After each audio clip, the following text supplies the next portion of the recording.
Depuis le début de l'année, Jupiter, très lent sur son orbite, était caché derrière le Soleil. La Terre, en se déplaçant, laisse apparaître Jupiter. Peu à peu, Jupiter apparaît à droite du Soleil.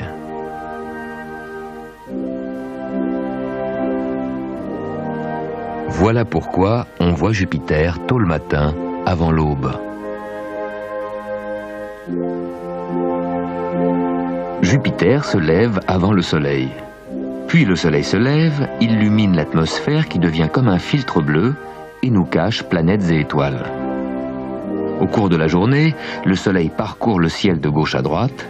L'après-midi, quand le Soleil est encore haut, Jupiter, invisible, toujours à droite du Soleil, se couche déjà à l'horizon. Les planètes qui se trouvent à droite du Soleil se couchent forcément avant le Soleil, et le soir, on ne pourra plus les voir. Quand les étoiles réapparaissent, Jupiter est déjà loin en dessous de l'horizon.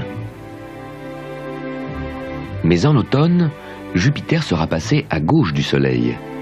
Le Soleil se couchera avant Jupiter, et la grande planète aura tout le temps de briller le soir. Il en est de même pour les étoiles. Orion, par exemple. Au mois d'avril, Orion, vu de la Terre, était à gauche du Soleil. On le voyait le soir.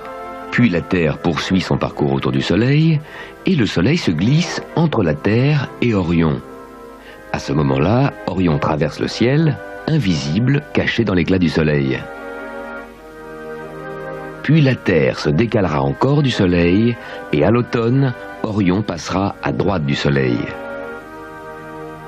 Et on pourra le voir dans le ciel le matin, avant le lever du Soleil.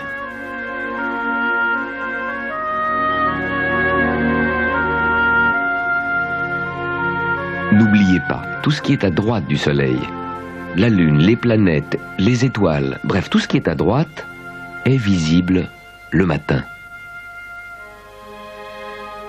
Jupiter se trouve bien au-delà de Mars et de la ceinture des astéroïdes, 5 fois plus loin du Soleil que nous. Jupiter est une planète gazeuse, c'est la plus grande du système solaire. La Terre tiendrait 12 fois dans son diamètre.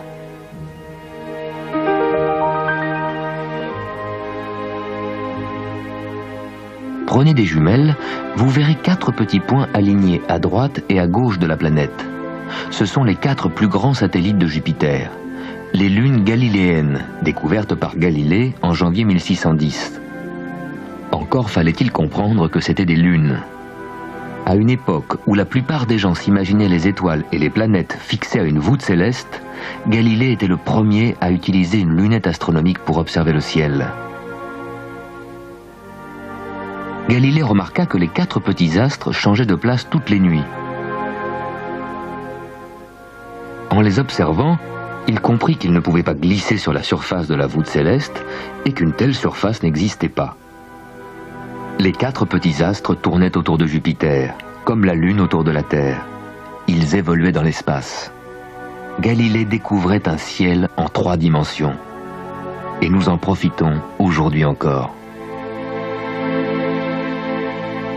Les 4 satellites galiléens, Io, Europa, Ganymède et Callisto, sont à peu près grands comme notre Lune, mais ils vont beaucoup plus vite.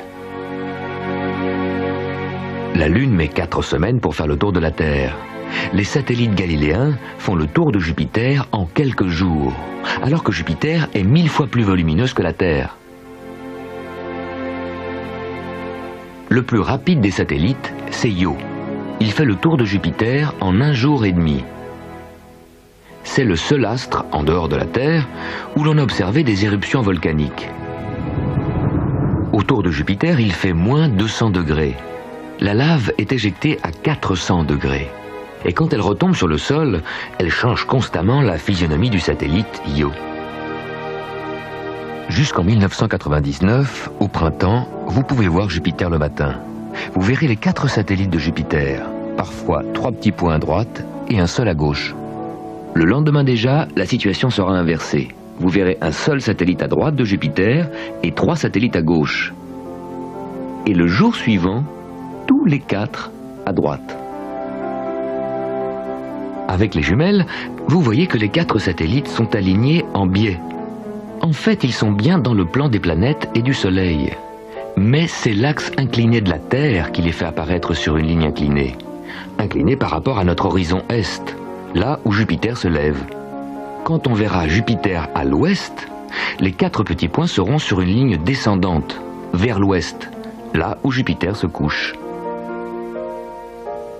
Tous les jours, notre vie est conditionnée par l'axe incliné de la Terre. Les saisons, le chaud, le froid, les jours plus longs, plus courts. Enfin, vous pouvez la voir, cette inclinaison, grâce au satellite de Jupiter, visible le matin.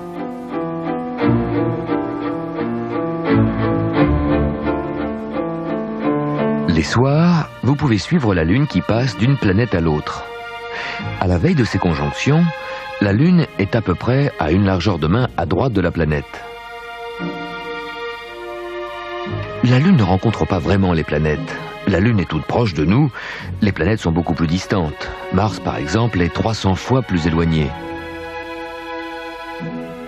Mais ce passage de la Lune devant Mars nous permet d'imaginer le périple mensuel de la Lune autour de la Terre. D'abord, la Lune est à droite de Mars. Le lendemain, c'est la conjonction, la Lune passe juste au-dessous de Mars. Le soir suivant, la Lune sera à gauche de Mars. Et un jour plus tard, encore plus à gauche. En regardant ce passage, vous pouvez imaginer l'orbite de la Lune qui tourne en 4 semaines autour de la Terre. La Lune, nous connaissons. Mars, nous irons bientôt. Peut-être. Sûrement.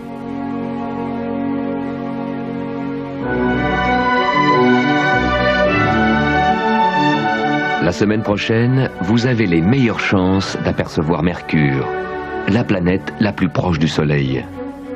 Nous vous montrerons pourquoi Mercure ne se dégage que rarement du Soleil pour être visible.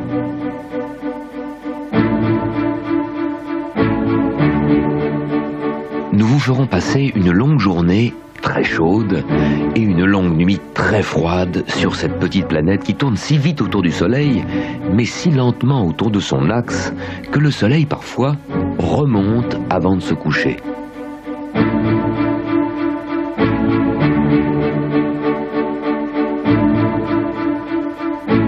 Nicolas Copernic n'a jamais réussi à voir Mercure. Il en rêvait. La semaine prochaine, c'est l'anniversaire de sa mort. Il nous a laissé en héritage sa vision révolutionnaire. La Terre n'est pas au centre du monde, la Terre et les planètes tournent autour du Soleil.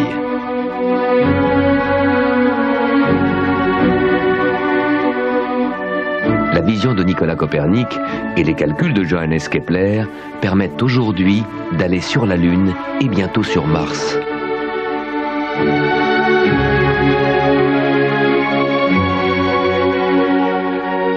Pour vous, la visite de Mars, c'est la semaine prochaine.